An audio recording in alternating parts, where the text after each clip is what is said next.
Welcome, I'm Darren, and I'll be your guide today as I talk about Pacific Vanguard for football in both 2000 and 2001. Pacific always had a difficult time finding its place in the card market partially because it was always a football-specific set. The company did make cards in other sports, but it was always football where it was its core. And because it never really caught on in baseball, it never had the strength to compete at the level of Upper Deck, Topps, and Fleer. But that wasn't the only thing. They could also never quite get the rhythm of enough brands, basically three brands. If you had three brands that were solid, you had a really good chance of continuing down the road, and Pacific never quite figured that out. It had Pacific proper, which was successful enough, and they had Crown Royale, which we looked forward to every year, but there was never that third brand. They tried Prism, that didn't quite work. They tried some other stuff, and in the late 90s they did have a period of 3 to 4 years where they had a quartet of sets, Revolution, Aurora, Omega, and Paramount, that were able to hold up for a couple of years, but none of them really hit that sweet spot of being a set that we always looked at and always relied on, a standard for collectors. When you looked at Topps, they had Stadium Club, they had Bowman, they had Finest, and they had Topps Chrome. Upper Deck had SP and SPX. Over at Fleer, they had Ultra, and even Flair was a pretty stable set year after year after year. Pacific could never quite get that really down. That third brand they could never quite get, and they were always kind of chasing it. And it's too bad because they were the most creative card company ever. I mean, the things that they provided us with were just magnificent. But they were always searching, and that's part of why we got so much creativity, and we just never quite got that stability, and it's too bad. So in the year 2000, they tried to get back to that Dynagon Invincible spirit of having a card that was designed to be more of the SPX type of a space in cards, and Vanguard is the set they went with for this release. And the Vanguard cards were really pretty cool. They were cards where it is kind of a clunky design, I will admit, but they are very, very distinct. The cards have a solid color for the background with a fade into a hollow foil mirror aura around the player, which is a really interesting effect. We had basically no cards that used holofoil, mirrored holofoil surface of significance. Select early on had a mirrored surface, but nothing with quite this type of spirit to it with the holofoil effect. And it looks really interesting in the card too. And then down at the bottom it was kind of blocky with some stuff down at the bottom of that. It didn't have elegance to it, but it had a very clear distinction, primarily in how the card was made. These were thick cards and they were plastic. So you absolutely did not confuse these with anything else. And they had both, they didn't quite have a cheap feel. They really had more of a classy feel, even though the card design wasn't quite as classy as the technology they were working with really would have liked. But that big color around the outside, it looks like it's a team color, but it's actually not. Well, it's almost a team color. Basically, the 125 card veteran section of the set came in two colors, either red for AFC or blue for NFC. And then there were another 25 rookies at the end of that, which all had a green border. So there were three kinds of borders. There was either AFC red, NFC blue, or rookies in green. And all the rookie cards on the back, they were serial numbered out of 762. So they were actually a little bit more rare. And the rookie cards had no parallels. It was only with the 125 core cards in the set, the veteran cards. And so those parallels, let's take a look at those. The first parallel is their purple holofoil card. And basically the silver holofoil mirror is replaced by a purple holofoil. And on the card back, they have a little box, gold box, that says serial number. It has the serial number out of 138. They also had a gold parallel, which is kind of tough for me to say because it doesn't really look like gold. It actually looks like bronze. It's very orange, but still, very distinct. And these are actually serial numbered out of 122, so they're a little bit more rare. And the reason I make such a big point about that is they also had their premiere date, and these cards were identical to the regular cards. These are also serial numbered out of 138. So two of the parallels are numbered out of 138. The other parallel is serial numbered out of 122. So, yeah, kind of weird, because the big thing for me is there's nothing more rare than 122. That's odd, but that's what they did. And that was the set. They did not do anything else. They didn't even do autographs here. It's just the inserts that we've got to get into, starting with Cosmic Force. And Cosmic Force is an interesting card where these cards are basically as thick as the regular cards in the set, which for the rookies or for the inserts is pretty unusual. And the cards have kind of a star pattern like background, or not a star pattern, but a picture that is supposed to be evocative of the heavens. But overlaid over that is a clear holofoil prism surface. And this is a classic old blocky prism. And because it's clear, you don't really see it until you get the light just right. And then all of a sudden it's sparkly all over the place. Does look really cool. But regardless, this was one of their insert sets. And then they have Gridiron Architect. And this is a card set where you have pictures of the different players, and then next to him you have the seating layout for the stadium. And I love this. I love this so much. The main reason I love this is you don't get to see this very often. I mean, it really does surprise me how rarely we see the seating layout for each of the stadiums. Oftentimes we will see a shot of the stadium, which I always love. I love seeing that. But for a seating layout, it's a very basic thing, but it's cool to be able to see this. Baseball does it more often than football because in the case of baseball, every outfield is different, and they like to show that off. In football, they just don't show the layouts of the stadiums, and I don't get why, but here we get to see that. And I also like it because I've got a master's in architecture, but that's another component. So this is a card. It's a normal thickness of a card, and it's, like I said, it's very unusual to have the seating layouts, so pretty cool. Then they also had an Aurora-like insert set called High Voltage. And High Voltage is a horizontal card, and down at the bottom it has a platinum blue foil. And it's important to distinct that it's just a straight foil. There's nothing holofoil about this. It's just a straight platinum. And the reason I say this is like Aurora is they also have a couple of parallels starting off with red. And this is just a regular red foil. These cards are all individually serial numbered out of 299. Then they also have one with a gold foil, and gold foil, these cards are serial numbered out of 199. They also have one with a green foil, and the green foil cards are numbered out of 99. And then they also have one with a silver holofoil, the only holofoil they did. And the silver holofoil, this is individually serial numbered out of just 10. So pretty tough to get one of these cards. But that was this multi-layered parallel set called High Voltage. They also had another set that's it's kind of confusing. It's called Vanguard Press. These cards have a picture of a player. It's designed like a newspaper because it does talk about interesting highlights that happened during the season. Some foil up the top. The two things that are distinct about this, though, are one, this is a papery card. It's very thin and it has almost a rough cardboard-like feel to it, which is unusual. Pacific was kind of playing around with this at the time, and so these cards are very distinct, but it is very much a thing you see in 2000 and 2001 with Pacific, and so here you have these papery cards. But the big thing is it's a 10-card set, and it's a 10-card set. The cards, you either see an AFC player or an NFC player, and I distinguish that because they made two different 10-card sets, one released in hobby with AFC players, the other in retail with NFC players. But the numbers repeat. So you can look at this card and see card number 3, and you got to look, is that an AFC player or is it an NFC player in order to tell the difference? So it is kind of tricky. You got to pay attention. It can really throw you off. It really can throw you off.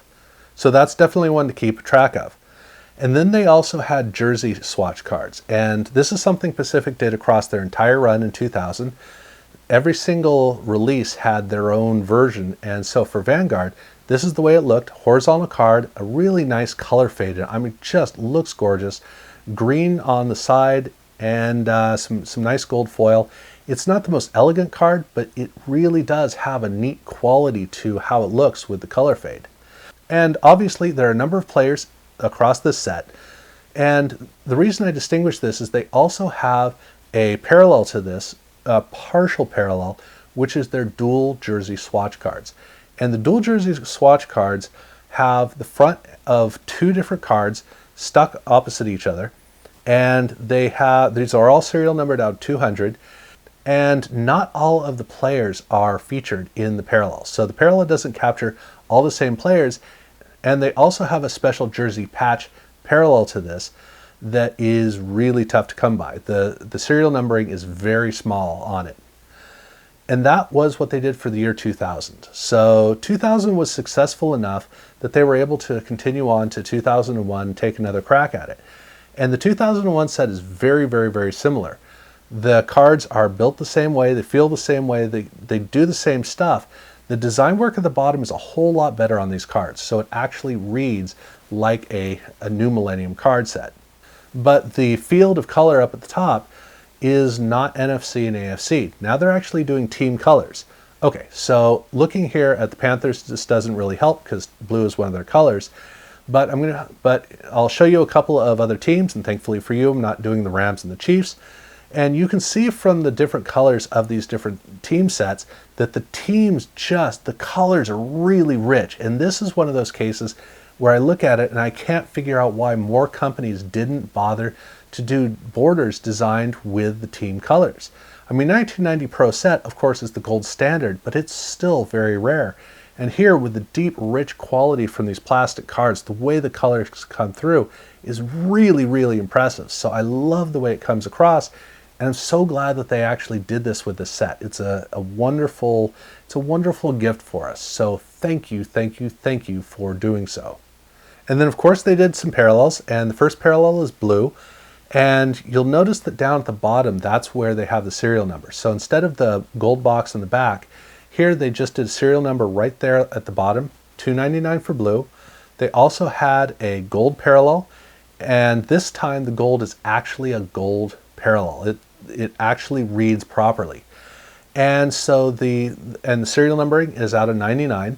And then they also did red. And the red cards, this one is more distinct because this uses the jersey number. So if you're collecting wide receivers, you're not going to have a tough time with these. But if you're a Warren Moon fan, I'm really sorry. This is going to be a tough one for you. So that was the way that they did the parallels. Oh, and of course they did the premiere date. Now the premiere date, it still uses that gold box on the front. Everything about the card is the same, including the fact they don't have the holofoil. It's just the mirror surface on these 2001 cards, both the regular ones and the premiere date. But the premiere date here, it's labeled on the front, so they didn't do the serial numbering on the back at all. All of it was on the front, which leads me to the rookies. So this is a 100 card set and then 50 rookies. And the rookies are also in the team colors. So they read in exactly the same way as the main cards in the set. Every single rookie card is numbered out of 450. But there's also something of note, which is the fact that these do have all the parallels. Unlike 2000, where they didn't do parallels for the rookies, in 2001, they did do parallels of the rookies. And it causes an interesting situation for red. And the case of red, that's kind of tricky because they didn't know the jersey numbers yet, and they wanted to have something really difficult to chase, and it was rookies, so it was ideal. So the red cards for the rookies, all of the red parallels for the rookies are numbered out of 10, which makes them really tough to pursue. But yeah, that's what they went with. And so that was the main set. Again, they didn't do anything else. They didn't do any autographs. It was just this, and then it was the inserts. And the first insert set is called Bombs Away. This is a bunch of quarterbacks, and it's a bunch of wide receivers. So the way that the cards look is they have a team color behind the player, and then they have a big gold foil bullseye behind the player.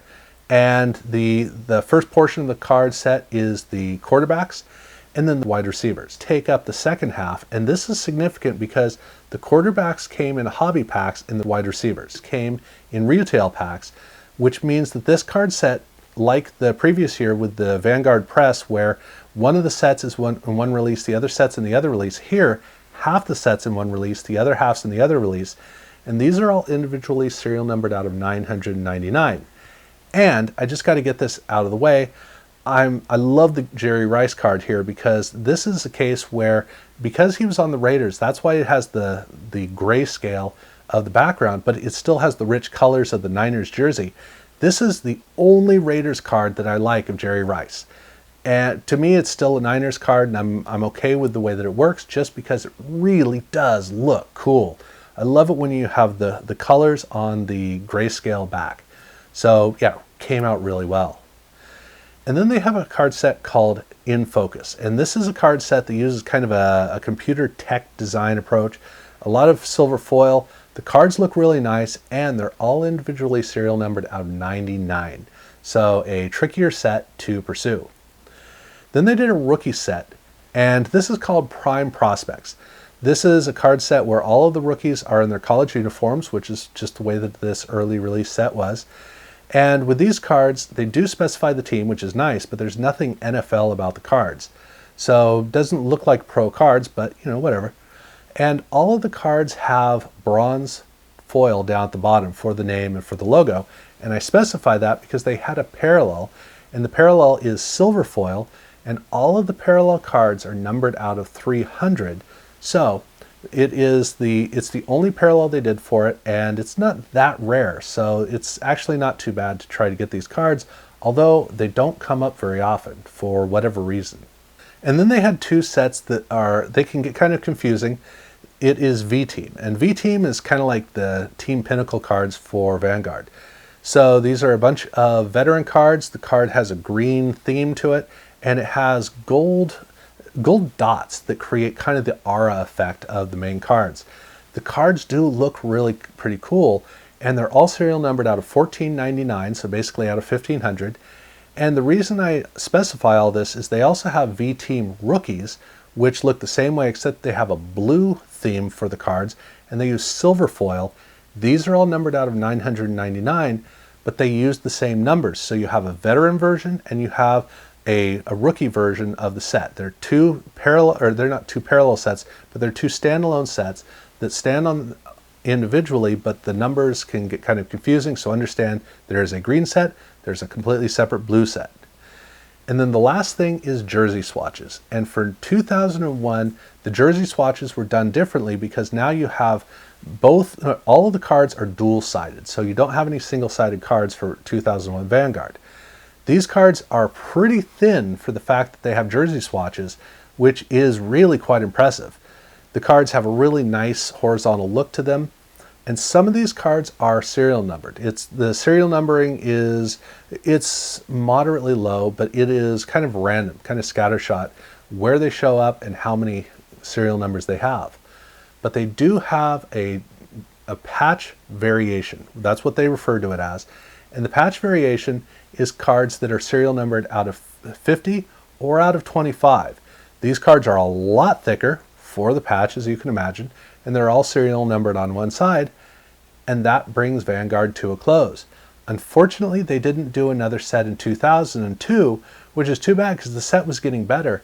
And look, in 2002, I really wish that they had more good card designs because we were already seeing the card designs slide into the malaise of the new Millennium card era. I don't know what they would have done with Vanguard in 2002. I wish we could have seen, but they didn't. So this is the end of the road for Vanguard. 2 years. The second year is a lot better than the first year, and they're very distinct cards that are really cool and fun to collect. I certainly enjoy collecting them. So apart from that, I don't think there's anything more to say about this. So I'm going to bring it to a close. Now, if you haven't subscribed to my channel, I do urge you to do so. Check out the other videos I've done. I've done a lot of the Pacific family of cards. I think I'm over halfway through all the cards. So there's some really interesting stuff in there because Pacific was pretty interesting. So definitely check those out if you haven't had a chance. And other than that, thank you very much for watching.